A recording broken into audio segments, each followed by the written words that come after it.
નમસ્કાર, day special કાર્યક્રમમાં હું મયુરી આપનું સ્વાગત કરું છું અને ડે સ્પેશિયલમાં ફરીવાર વિષય જે છે અંધશ્રદ્ધાનો, કેમ કે આ અંધશ્રદ્ધાનું ભૂત ફરીવાર ધૂણ્યું છે। અમદાવાદની જ ઘટના છે, અમદાવાદના ઘાટલોડિયા વિસ્તારની એ ઘટના કે જ્યાં એક પરિવાર કે જેની પુત્રવધુ એ સતત બીમાર રહેતી હતી અને તેની જે સારવાર છે તે તબીબો પાસે કરાવતા હતા, પરંતુ એ સાજી નહોતી થતી, સારવારની કોઈ અસર થતી નહોતી અને તેના કારણે ભુવા પાસે જવા માટે પ્રેરાય છે અને આ ભુવો 14 લાખના દાગીના પડાવીને ફરાર થઈ ગયો। પછી આ પરિવાર જે છે એ રોતો કકડતો પોલીસ પાસે ગયો, પોલીસે તેમની ફરિયાદ નોંધી અને ફરિયાદના આધારે આખરે આરોપી ભુવાની ધરપકડ કરી લીધી છે। એટલે સમજવાનું એ છે ડે સ્પેશિયલમાં આજે ફરીવાર આ વિષય લેવાની જરૂર કેમ પડી, કેમ કે ઘટનાઓ અને કિસ્સા એ અટકવાનું નામ નથી લેતા, એટલા માટે કેમ કે અંધશ્રદ્ધાની આ ઘટનાઓ જે છે કાયદો બની જવા છતાં કાયદાના સફળ અમલીકરણ બાદ પણ આવી જે ઘટનાઓ છે સતત અસ્તિત્વમાં આવી રહી છે। એટલે હજુ અત્યારના આધુનિક જમાનામાં, મોડર્ન યુગમાં ટેકનોલોજીનો આપણે રોજિંદા જીવનનો ભાગ બનાવી દીધો છે, રોજ આપણે વપરાશ કરી રહ્યા છે અલગ અલગ ટેકનોલોજીનો, તેમ છતાં પરિવાર ઉપર ક્યારેક કોઈ આફત આવી પડે તો આપણા મગજમાં ક્યાંક એ સબકોન્શિયસ માઇન્ડની અંદર ક્યાંક એક વિચાર તો હોય જ છે કે જો ક્યાંયથી પણ ફાયદો ન થાય તો એક વખત કોઈ ભુવા પાસે જઈએ, કોઈ તાંત્રિક પાસે જઈએ, કોઈ વિધિ કરાવડાવીએ કે જેથી આ મુશ્કેલીનું નિરાકરણ આવી જાય। પરંતુ શા માટે? તો ક્યાંક આ માનસિકતાના મૂળિયા જે છે એ ક્યાં મૂળિયા ઊંડા છે એ ઊંડાણમાં સમજવાનું છે, ખૂબ જ ઊંડાણમાં એ પણ સમજવાનું છે કે જ્યારે આ પ્રકારની ઘટનાઓ બનતી હોય છે ત્યારે એ પરિવાર જે છે પરિવાર પર કેવી વીતતી હોય છે અને ત્યારબાદ આ કિસ્સામાં તો કદાચ ઘરેણા પાછા મળી પણ ગયા હોય, પરંતુ કેટલા એવા કિસ્સા છે કે જ્યાં ફક્ત લૂંટ પૂરતું મર્યાદિત નથી રહેતું, એ જે મહિલાઓ છે મહિલાઓની લાજ પણ લૂંટાય છે અને સાથે જ પરિવાર જે છે એ બરબાદ પણ થઈ જાય છે। એટલે એક વખત ભુવાઓ મેલી વિદ્યાના રસ્તે જો તમે જાઓ છો તો તમારા પોતાના પરિવારને જે મુશ્કેલીમાંથી બચાવવા માટે તમે રસ્તો અપનાવ્યો હતો ત્યાં વધુ ને વધુ તમે આફતની અંદર કેવી રીતે ઘૂસતા જાઓ છો, મુશ્કેલીની અંદર કેવી રીતે વધુ ને વધુ તમે ઘૂસતા જાઓ છો એ પણ સમજવાનું છે। અને વધુ સમય ન લેતા ચર્ચાની કારણોની શરૂઆત કરી દઈએ। મારી સાથે બે મહેમાનો જોડાયા છે, હું આપને એમનો પરિચય આપવા માંગીશ। સૌથી પહેલાં વિજ્ઞાન જાથા એ ખૂબ જ મોટી એવી સંસ્થા છે કે જે આપણા રાજ્યભરમાં કામ કરે છે, અંધશ્રદ્ધાના જે કિસ્સા છે, અંધશ્રદ્ધામાં અટવાયેલા લોકોને બચાવવાનું કામ કરે છે અને સાથે જ લોકોના મનમાં અંધશ્રદ્ધા વિશે જાગૃતિ જે છે એ જાગૃતિ ફેલાવવાનું પણ કામ કરે છે। એટલે વિજ્ઞાન જાથામાંથી જયંત પંડ્યા આપણી સાથે જોડાયા છે। સૌથી પહેલા કાર્યક્રમમાં એમનું સ્વાગત કરીશું। જયંતભાઈ, સ્વાગત છે આપનું કાર્યક્રમમાં। Thank you. સાથે જ આપણી સાથે જોડાયા છે મનોચિકિત્સક સાર્થક દવે। ડોક્ટર સાર્થક આપણને જણાવશે કે શા માટે આધુનિક યુગમાં, ટેકનોલોજીના યુગમાં પણ લોકો અંધશ્રદ્ધાનો સહારો લેતા જોવા મળે છે, ક્યાં એની અંદર ક્યાં શું સાયકોલોજી છે, શું એ માનસિકતા છે, તેના મૂળિયા ક્યાંક સમજવાનો પ્રયાસ કરીશું। એટલે સાર્થકભાઈ, આપનું પણ ખૂબ ખૂબ સ્વાગત છે કાર્યક્રમમાં। Thank you so much. So Jayantbhai, આપનાથી શરૂઆત કરવી છે। જયંતભાઈ, આ ઘટના ઘાટલોડિયાની, હવે એક પરિવાર છે અને એ પરિવારની જે વહુ છે ઘણા સમયથી, લાંબા સમયથી બીમાર રહેતા હતા। પરિવારે કેટલાય ડોક્ટરો પાસે ફર્યા અને દવાઓ જે છે એ કરાવી, દવાઓનો કોઈ ફાયદો થયો નહીં, તમામ જે ઉપચારો છે કોઈ ફાયદો થયો નહીં। પછી થાય છે એવું એક દિવસ એની તબિયત ખૂબ બગડી જાય છે, પેટમાં દુખાવો, શ્વાસમાં તકલીફ અને એક પ્રકારે એવું એની હાલત થઈ જાય છે કે જાણે કદાચ જીવશે જ નહીં।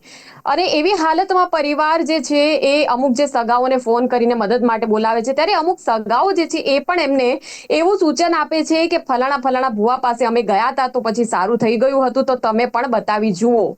અને બસ આ એક સલાહ સૂચન અને પરિવાર પ્રેરાય છે એ ખોટી દિશામાં, એ ખોટા રસ્તે જવા પ્રેરાય છે અને ત્યારબાદ એ જે ભુવો છે એ જે રીતે જાળમાં ફસાવાનું જે કામ હોય, એક પછી એક એમને કે તમે આટલી વિધિ કરાવવાની, એમ આટલી સામગ્રી આપવાની અને એના માટે મારે આ દાગીના જોઈશે કે પછી આ મિલકત જોઈશે, અને એ જે પરિવાર છે એ પરિવારે આપી પણ દીધું બધું। અને પછી એ ભુવાએ એ પ્રકારે એમને કહ્યું કે આ જે દાગીના જે પોટલીમાં મૂક્યા છે એ પોટલી તમે ખોલતા નહીં, જો તમે ખોલશો તો વધારે નુકસાન જશે, તમારી વહુ નહીં બચે। એટલે આ પ્રકારે ડરાવી ધમકાવીને પરિવારને દબાણ આપ્યું છે અને ત્યારબાદ દાગીના લઈને ફરાર થઈ ગયો છે। અને જો પોલીસ ન હોત, પોલીસે જો સતત કાર્યરત ન થઈ હોત તો કદાચ એ દાગીના ક્યારેય પાછા મળ્યા ન હોત। હવે આખી આ ઘટના પાછળ એ સમજવું છે જયંતભાઈ કે જ્યારે આ પ્રકારના કિસ્સા સામે આવે છે, કોઈ પણ પરિવાર ઉપર કોઈ પણ આફત હોય, આપણે ઇન જનરલ લઈએ, નહીં કે ફક્ત કોઈ બીમારીના કારણે, પણ કોઈ પણ આફત હોય, શા માટે લોકોના મનમાં હજુ પણ એવું છે કે આપણે ભુવા પાસે જઈએ તો બધું સારું થઈ જશે? એક તો આપણા ભારત દેશની અંદર વર્ષોથી જેનેટિક સંસ્કારને કારણે લોકોના માનસની અંદર એવી છે કે કોઈ કંઈ ચમત્કારિક ઘટના બને, એકાએક બીમારમાંથી સાજા થઈ જાય, ચમત્કારિક રીતે આપણે ધનવાન થઈ જાય, કોઈ પણ આપણને ધારેલી વસ્તુ મળી જાય, કોઈ પણ લગ્ન થઈ જાય, આવી મનોવૃત્તિના કારણે આવા ભુવા તાંત્રિક ફકીરો મુંજાવરો છે એ લાભ લેતા હોય છે. અને આ લાભ લેવા જતા એને બરબાદી સિવાય કશું નથી મળતું. અમે 35 વર્ષથી ફિલ્ડ ઉપર કામ કરીએ છીએ. અમે અનેક લોકોને આવા છેતરાતા, શારીરિક, માનસિક, આર્થિક શોષણ કરતા જોયા છે. અને ક્યારેક તો આપઘાતના પણ કિસ્સા અમે જોયા છે. અમે જયારે જાથાની રચના દિલ્હીમાં થઈ ત્યારે 400 જિલ્લાના હતા. ત્યારે અમારું એક નક્કી કર્યું હતું, વૈજ્ઞાનિકો અને વડાપ્રધાન હાજર હતા, કે શિક્ષણ આવતા અંધશ્રદ્ધા ઘટશે. પરંતુ શિક્ષણ આવતા અંધશ્રદ્ધા ઘટવાની બદલે હાઈટેક યુગની જેમ વધી છે. અને એ અમારા માટે બહુ ચિંતાનો વિષય છે. હવે એવું કોઈ નથી કે ભાઈ સ્લમ વિસ્તારની અંદર અંધશ્રદ્ધા વધારે હોય છે. અત્યારે તો શિક્ષિત ડોક્ટરો, વકીલો છે, જજો છે, કે કોઈ પણ વ્યક્તિ, ઉદ્યોગપતિઓ છે, ફિલ્મ સ્ટારો છે, આમાં પણ આટલી જ અંધશ્રદ્ધા પ્રેરે છે. અને એના કારણે છે જે નાનો વર્ગ છે પ્રેરાઈને અંધશ્રદ્ધામાં ગળાડૂબ બની અને તમામ પ્રકારની નુકસાની ભોગવતા નજરે જોઈ છે. આ કિસ્સામાં આપણે જોઈએ તો ગાટલોડિયા પાસે 14 લાખ જેવી રકમ છે, દાગીના ભુવાને આપી દીધા. બીમારને સાજા કરવાના હેતુથી પોતે હાલતની અંદર, લોટની અંદર પોતે જતા હતા. અને એને નુકસાની સિવાય કશું જ નથી મળ્યું. એને કોઈ બીમારીનો રોગ પણ મળ્યો નથી, પણ નવી ઉપાધિ શરૂ થઈ છે. અમે આપણે માધ્યમ દ્વારા યાદ અપાવીએ છીએ કે એક કેન્સર જેવો રોગ હતો ચોરવાડની અંદર. તો એને જયારે કેન્સરની દવા ચાલતી હતી, મેડિકલ સારવાર ચાલતી હતી દરમિયાન એને તો થોડોક ફેર પડ્યો. તેને એક સાથે 101 પશુ બલિની માનતા કરીને બોકડાનો વધ કરતા હતા. અને અમને તાત્કાલિક ખબર પડી એટલે અમે પોલીસ સ્ટાફ ને બધા સાથે ગયા. તો 55 જેટલા તો પશુ એને મારી નાખ્યા હતા. પણ બાકી બીજા અમે પાંજરા પણ મોકલી હતા. પણ આજે પણ આ જ પરિસ્થિતિ છે. તો આ કિસ્સાની અંદર પણ જોઈ છે કે શિક્ષિત ફેમિલી છે, એને 14 લાખ રૂપિયાના દાગીના આપી દીધા. અને પછી એને ભાઈને પ્રકોપ બતાવવામાં આવે છે. ઘણીવાર એકના ડબલની અંદર રૂપિયાના વરસાદની અંદર પણ આવી જ ઘટના બને. અંદરથી ડબ્બો ખોલતાની અંદરથી કાગળ ને માટીને એવું નીકળતું હોય છે. પણ માનવીની છે લાલચ વચ્ચે અને હું પોતે એટલો ધનવાન થઈ જાઉં, આવી માનસિકના કારણે આવા ભુવા તાંત્રિકો પાસે છેતરાય છે. આવા અનેક કિસ્સાઓ અમે જોયા છે અને અમે સોલ્વ પણ કર્યા છે. આવા જે તત્વો છે એની સામે પોલીસ ફરિયાદ પણ દાખલ છે. પણ હવે આ આધુનિક યુગની અંદર આપણા માનસિકતામાં ફેરફાર કરવાની જરૂર છે. આપણે ચંદ્ર મંગળ ઉપર વસવાટની વાતો કરીએ છીએ. આપણે તમામ સુવિધા અત્યારે ઉપલબ્ધ છે, છતાં પણ ભુવા ભરાડીનો પણ એનું કારણમાં શું છે કે સરકાર છે એને જે વૈજ્ઞાનિક અભિગમ દ્રષ્ટિકોણને પુરસ્કૃત કરવાના હોય, પ્રોત્સાહન આપવા છે, એમાં ક્યાંક ખામી છે. બીજું આપણી સરકારી એજન્સી છે, તંત્ર છે, એને જે સાચી વાત મૂકવાની હોય છે તે મૂકવામાં આવે. બીજું ન્યાય પ્રણાલિકા છે કે જે આવા લોકો ધતિંગબાજો છે એની ઉપર સજાનો ગાડીઓ છે જલ્દી થવો જોઈએ, એમાં મોડું થાય છે. તેથી આવા તત્વો છે એનો પૂરપૂર ફાયદો ઉઠાવે છે. અને જે ફરિયાદી બનાવે એને એની સાથે કોઈ પણ માનવાન પણ કરતા હોય છે ત્યારે સજા નથી મળતી. અને આ બધા જેટલા એકના ડબલ ને ભુવા કરતા હોય છે એ માથાભારે ટોળકી હોય છે. સમાજની અંદર કોઈને કેમ દબાવવું, કઈ પ્રલોભન આપવું, એ બધું જાણતા હોય છે. એને મોટો રાજકીય પણ ઓથ અમે ઘણાને જોયો છે. તો આ બધી પરિસ્થિતિની અંદર લોકોએ સ્વયં જાગૃત થવાની જરૂર છે. લોકો પોતે જો જાગૃત થાય અને પોતાના પરિવારને પણ સંબંધી વાત કરે અને એનો વધુમાં વધુ આવા તત્વોને હોય જે લેભાગુ છે એની સામે પોલીસ ફરિયાદ દાખલ કરવા માંડે. અત્યારે આપણે કાયદો બન્યો છે, જોવા મળતી નથી. ઓકે આપણે જાગૃતિની વાત કરીએ છીએ જયંતભાઈ, પરંતુ થાય છે કેવું કે જાગૃતિ હોવા છતાં પણ લોકો હજુ પણ એ રસ્તે તો જઈ જ રહ્યા છે. સાર્થકભાઈ, થોડુંક સાયકોલોજીકલ વેમાં આપણે સમજવું છે કે એક પરિવાર કે જે પહેલેથી ચિંતિત હોય અને પછી એના સગાને બોલાવે, કેમ કે આપણી ભારતીય પરંપરા છે ને કે કોઈ એક કુટુંબને તકલીફ હોય એટલે એની જે એક્સટેન્ડેડ ફેમિલી, એના જે અન્ય સગાઓ છે એની મદદ લેવાનું વિચારે, એના પાડોશીઓ છે, મિત્રોની મદદ લેવાનું વિચારે. અને પછી એ લોકો એવું એને સલાહ સૂચનો આપે છે કે તમે કોઈ ભુવાને બતાવો ને આ કરો તે કરો. પણ એટલે પછી એ વધારે એને બળ મળે છે ત્યાં કે એ રસ્તે જાય. હવે એક તો પહેલેથી એ ચિંતિત છે અને ઉપરથી આ લોકો જે ભુવા છે એ પણ પહેલા એને વિશ્વાસમાં લઈને છેતરવાની આ બધી પ્રવૃત્તિઓ કરે. એટલે આ પરિવારને પછી એ સમયે કેવી રીતના એ વિચારી શકે કે ના, આપણે મક્કમ મનોબળ રાખીને પણ ગમે તે થાય પણ એ રસ્તે નથી જવું. કોઈ પણ દર્દી હોય ને, જેને એવી કોઈ બીમારી હોય, એવું કોઈ દુઃખ હોય કે જે ઠીક નથી થઈ રહ્યું, નિદાન નથી થઈ રહ્યું, ત્યારે એ દર્દી, એ સગાવાલામાં 2 ઇમોશન્સ બહુ મેઇન હોય. એક છે આશા અને એક છે મજબૂરી, હોપ અને હેલ્પલેસનેસ. આ બે એવી વસ્તુ છે ને કે જેમાં જે માણસ એટલો મજબૂર હોય છે અને થોડો ઘણી આશા હોય છે, એમાં કોઈ માણસ કોઈ આવીને એમ કે આની પાસે જાઓ થોડું સારું થશે. ગમે તેટલો ભણેલો છે, લોજિકલ છે, પણ જ્યારે મજબૂર હોય છે અને જ્યારે થોડી ઘણી આશા હોય છે ત્યારે કોઈ પણ જગ્યાએ કોઈ માણસ મોકલે છે ને ત્યારે જતા રહે કે હા કદાચ કંઈક જાદુ થઈ જશે ને મારી આ તકલીફની દવા મળી જશે, મને સારું થઈ જશે. હવે ત્યાં જાય, ત્યાં માણસ જેની પાસે જાય છે એ માણસ એક ભૂવો છે જે એક અનએથિકલ વસ્તુ કરી રહ્યો છે. એને પણ ખબર છે કે એવું કંઈ જ નથી કરી શકવાનો, એની પાસે એવી કોઈ શક્તિ નથી જેનાથી એ કોઈ પણ જાતનું દુઃખ, કોઈ પણ જાતની મોટી બીમારી મટાડી શકે. છતાં એ આશાનો, એ મજબૂરીનો એ ફાયદો ઉઠાવે છે. કેવી રીતે? એમને ભય આપીને, એમને બીક આપીને, જો તમે આ નહીં કરો તો આવું બધું થશે. જે માણસ આશા સાથે એની પાસે ગયો હતો, એને જ્યારે એની બીક આપે કે આવું નહીં કરવાથી હજી બગડી શકે છે, તો એ વધારે ગભરાઈ જાય. અને એ ગભરામણમાં, એ બીકમાં, એ મજબૂરીમાં, એ મજબૂરી એની વધે છે કે ના કંઈક કરવું જ પડશે, મારે ક્યાંકથી પૈસા ઉછીના લઈને કરવું પડશે, મારે કંઈકથી કંઈ પણ કરીને કરવું પડશે, નાને આપવું પડશે, તો કદાચ હું બચી જઈશ. કારણ કે એના સિવાય બીજું કોઈ એવું કહેતું જ નથી એને કે આ ઠીક થઈ જશે અથવા આ ઠીક થઈ શકે છે. એક જ માણસ છે જે એવું કહે છે, જે ખોટું બોલે છે, જેને નથી આવડતું, જેને વિજ્ઞાન વિશે કંઈ નથી ખબર, જેને બીમારી વિશે કંઈ નથી ખબર, જેને મેડિકલ સાયન્સ વિશે કંઈ નથી ખબર, જે ખાલી ને ખાલી પોતાની જાતને કંઈક દેખાડવા માટે, પ્રૂવ કરવા માટે એ સંભળાવે છે, એ કહે છે, જે પેલા લોકોને, મજબૂર લોકોને સાંભળવું છે. એ સાંભળે છે એટલે કંઈ પણ આપવા તૈયાર થઈ જાય છે. પછી જ્યારે રિઝલ્ટ નથી આવતું, તો રિઝલ્ટ નથી જ આવવાનું, પણ છતાં પેલા માણસમાં એવી કંઈક બોલવાની ક્ષમતા હોય છે, બોલવાની એક કળા છે કે જેનો એ દુરુપયોગ કરે છે અને એ લંબાવે છે. હજી 10 દિવસ રાહ જુઓ, થઈ જ જશે, 15 દિવસ રાહ જુઓ, થઈ જ જશે. 2-3 મહિના અથવા એકાદ મહિનો અમુક સમય જતો રહે છે, ત્યાં પછી રિયલાઇઝ થાય છે પેલા લોકોને, ફેમિલી મેમ્બર્સને, કે તો બહુ નુકસાન થઈ ગયું, કંઈ હતું જ નહીં, એ ખોટું બોલતો હતો ને કંઈ થયું જ નહીં, આટલા બધા રૂપિયા જતા રહ્યા. જેના પછી એ હિટ થાય છે કે આ શું કરી દીધું.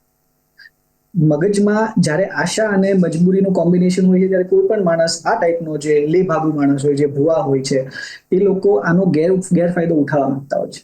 અને જ્યારે પણ સાર્થકભાઈ, આપણે ક્યાંક લોકોની અંદર જો વૈજ્ઞાનિક અભિગમ હોય તો પછી ગમે એટલું ડરાવે ધમકાવે પણ એ વસ્તુ અસર ન કરે. હવે આપણે એની પાછળ શું કારણ હોઈ શકે કે લોકો વૈજ્ઞાનિક અભિગમ નથી રાખવા માંગતા, પ્રેક્ટિકાલિટી જે હોવી જોઈએ એ પ્રેક્ટિકલ ડિસિઝન એ નથી લઈ શકતા, પણ એમને બસ એક ઓપ્શન દેખાય છે અને એ પણ આપણે એ ઓપ્શનના ચક્કરમાં જ પછી આગળ વધારે મુસીબત ઊભી કરે છે. એટલે હું એ 100% એ લોકોનો વાંક નહીં કહું, કારણ કે બિચારા બહુ જ ગભરાયેલા અને બહુ હતાશ માણસ છે. એને મેં કીધું એમ, કોઈ પણ માણસ ડૂબને વાલે કો તિનકે કા સહારા चाहिए. એમને નથી ડૂબવું, ખબર છે એમને, કદાચ ખબર જ છે, પણ એટલા બધા ગભરાઈ ગયા છે એટલે જે લોજિકલ માઇન્ડ છે એ કામ કરવાનું બંધ કરી દે અને ઇમોશનલ માઇન્ડ હાવી થઈ જાય. એ જ્યારે નુકસાન થઈ જાય એના પછી બહુ ટાઈમ પછી એ પાછું એક્ટિવેટ થાય. એ ન થવા દેવા માટે પહેલેથી જ એવું સ્ટ્રોંગ અભિગમ હોવો જોઈએ કે ગમે તે થઈ જશે, હું આ વસ્તુમાં તો માનતો જ નથી, હું આ વસ્તુ પાસે જવાનું નથી, મારી લાઈફમાં ગમે તેવી ક્રાઇસિસ આવે, મને ગમે તેવી તકલીફ પડે, કારણ કે આ વસ્તુ કંઈ કામ નથી કરતી. આ એના જેવું જ છે કે હું બાજુના પાનના ગલ્લા પર જાઉં ને કોઈ માણસ, રેન્ડમ માણસ મને કે સારું થઈ જશે, તો હું કેવું નથી માનવાનું, નથી માનતો. એવી જ રીતે કોઈ માણસ પેલું ધુવાડા ને બધું કરીને, ધૂપ ધુમાડા કરીને બેઠો હોય અને મને બોલે કે સારું થઈ જશે, આ કરીશ, તો હું નથી જ માનવાનું. આ પહેલેથી ફિટ કરેલું હોવું જોઈએ. અને એક માણસ એવું માને ને પરિવારમાં, તો નથી થતું. આખું પરિવાર, not just one family, the extended family, આસપાસનું આખું સર્કલ જ્યારે માને છે ત્યારે પછી એક આખો ચેન્જ આવે છે. આખું સમાજ એક સાથે એવું માનતું થાય છે ત્યારે એક ચેન્જ આવે. એક પરિવારમાં એક માણસ માને અને એવું કહે ને કે નાના આવું બધું નથી હોતું, તો બીજા 3 જણા હાવી થઈ જાય, ભાઈ કરવા દે ને યાર, કંઈક તો કરીએ, કંઈક તો કરવું પડશે ને, એમ કરીને હાવી થઈ જાય. એટલે જ્યારે અવેરનેસ લાવવાની છે ને, તો આખા સમાજની એક સાથે લાવવાની છે. અમુક લોકો માનશે ને અમુક લોકો નહીં માને, તો પેલા બીએલા હશે તો પેલા લોકો પાછા હાવી થઈ જશે.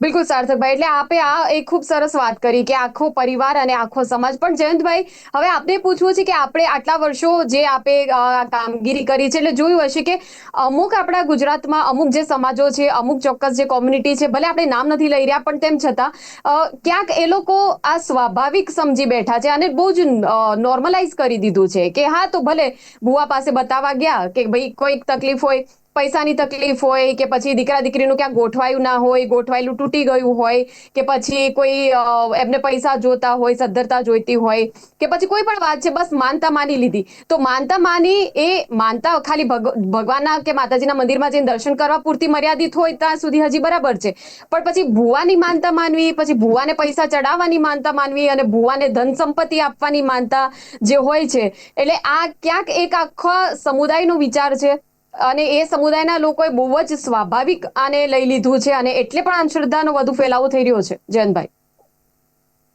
એક તો ખાસ કરીને ભુવા કે તાંત્રિક કે મુંજાવર કે કોઈ પણ હોય છે, એને કોઈ પણ આવા મજબૂર લોકો આવતા હોય છે, એની પાસે કોઈ પણ સમસ્યા માટે, પુત્ર પ્રાપ્તિ માટે હોય કે ધન માટે કે બીમારી માટે, કોઈ પણ એની વાત છટા ને એની ચાતુર્ય એટલું બધું હોય છે કે આટલા લોકોને સારું કર્યું છે. એને ત્યાં બધું ફોટોગ્રાફ્સ અને બધું રાખ્યું હોય છે કે રાજકીય માણસો પણ અહીંયા આવે છે, ચૂંટણી જીતવાવાળા પણ અમારી પાસે આવે છે.